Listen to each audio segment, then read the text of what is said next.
Hello. Please hit like button and subscribe my channel. Also press bell icon for future video notifications. Thanks.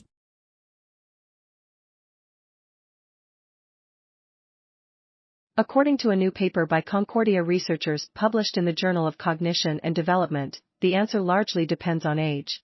The study compared two groups of preschoolers, one of 3-year-olds, the other of 5-year-olds.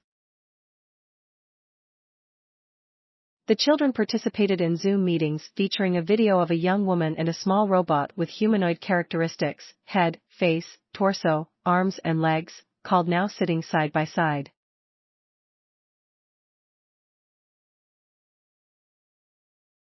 Between them were familiar objects that the robot would label correctly while the human would label them incorrectly, e.g., referring to a car as a book, a ball as a shoe and a cup as a dog.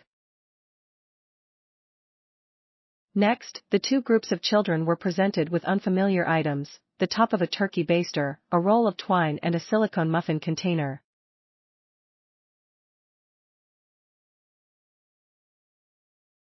Both the robot and the human used different nonsense terms like Mito, Toma, FEP and DAX to label the objects. The children were then asked what the object was called, endorsing either the label offered by the robot or by the human. While the 3-year-olds showed no preference for one word over another, the 5-year-olds were much more likely to state the term provided by the robot than the human.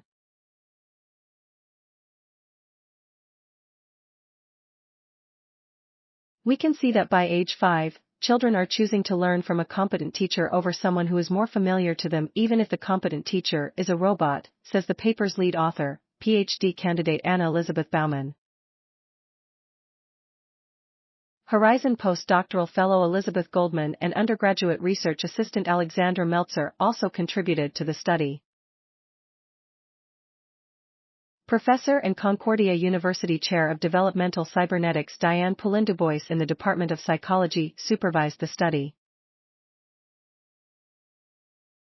The researchers repeated the experiments with new groups of 3- and 5-year-olds, replacing the humanoid Now with a small truck-shaped robot called Cosmo.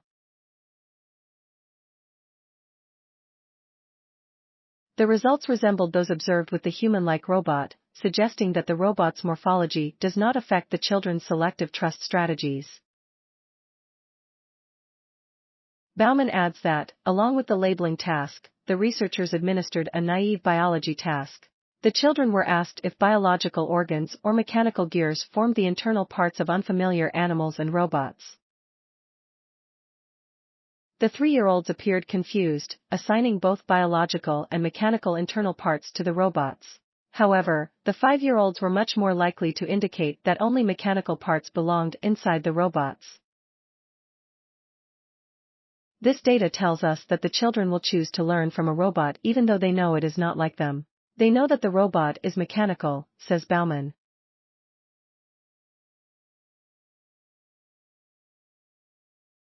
Being right is better than being human. While there has been a substantial amount of literature on the benefits of using robots as teaching aids for children, the researchers note that most studies focus on a single robot informant or 2 robots pitted against each other. This study, they write, is the first to use both a human speaker and a robot to see if children deem social affiliation and similarity more important than competency when choosing which source to trust and learn from.